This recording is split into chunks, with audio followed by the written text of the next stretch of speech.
सीताराम सतदेवीदास जय मां अमर जय श्री कृष्ण।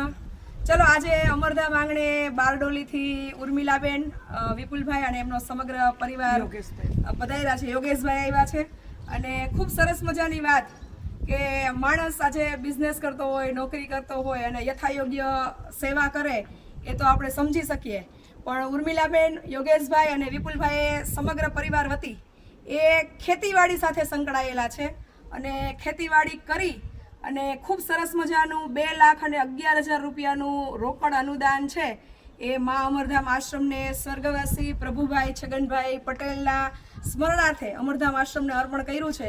ત્યારે હૃદયથી યોગેશભાઈ, વિપુલભાઈ અને ઉર્મિલાબેન સાથે પધારેલા પરિવારનો ખૂબ ખૂબ આભાર।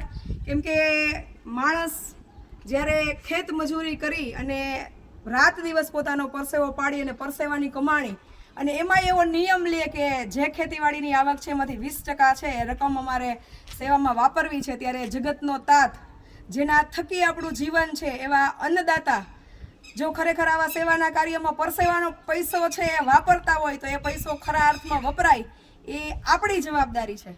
કેમ કે એક મણની એક કણની કિંમત ખેડૂતને ખબર હોય કે એણે રાત દિવસ કેટલી અથાગ મહેનત કરી અને પરસેવો પાડી અને પોતાના ઘર પરિવાર માટે જે કંઈ પણ રકમ ભેગી કરી હોય એમાંથી રકમ છે એ જે વ્યક્તિ, કારણ કે ઉર્મિલાબેનને મેં ક્યારેય જોયા નથી, હું ક્યારેય મળી નથી, મારે ક્યારેય ફોનમાંય વાત નથી થઈ અને પહેલી જ વખત આવી અને સીધું 2,11,000 જેવી મોટી રકમ ખેતીવાડીની આવકમાંથી ઉપાર્જન કરેલી આવક છે એ અમરધામ આશ્રમને અર્પણ કરી।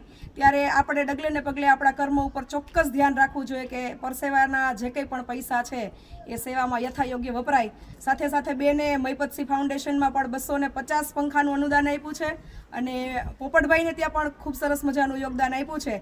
એટલે જગતના તાત ખેડૂતને દિલથી વંદન અને દરેકને અપીલ કે જે કંઈ પણ આપણને સંસ્થાઓમાં સત્કાર્ય રૂપે અનુદાન મળે છે એ ચોક્કસ અને યોગ્ય જગ્યાએ સત્કાર્યમાં વપરાય એવા આપણે પણ આપણી જવાબદારીના પૂરેપૂરા પ્રયત્નો નહીં પણ પૂરેપૂરી જવાબદારી છે આ અનુદાન સ્વીકારી અને નિભાવવી જોઈએ। ફરીથી સ્વર્ગવાસી દિવ્ય આત્માને પ્રભુભાઈને મા અમર ખૂબ શાંતિ આપે અને સમગ્ર ઉર્મિલાબેન, યોગેશભાઈ અને વિપુલભાઈના પરિવારને ખૂબ સુખી નિરોગી દીર્ઘાયુ અર્પે। તમે જે કંઈ પણ તમારી પરસેવાની કમાણી અમરધામ આશ્રમને અર્પણ કરી છે એ મા અમરના ચરણોમાં સત્કાર્યમાં સારી રીતે વપરાય એવા અમારા પણ જવાબદારી છે, અમારી પણ ફરજ છે અને ચોક્કસ આગળ પ્રભુજીના સત્કાર્યમાં વપરાશે એવી અમે તમને ખાતરી આપીએ છીએ। Thank you. જય મા અમર, સતદેવીદાસ, અમરદેવીદાસ, જય શ્રી કૃષ્ણ। કારણ કે આ ગૌરવની વાત છે।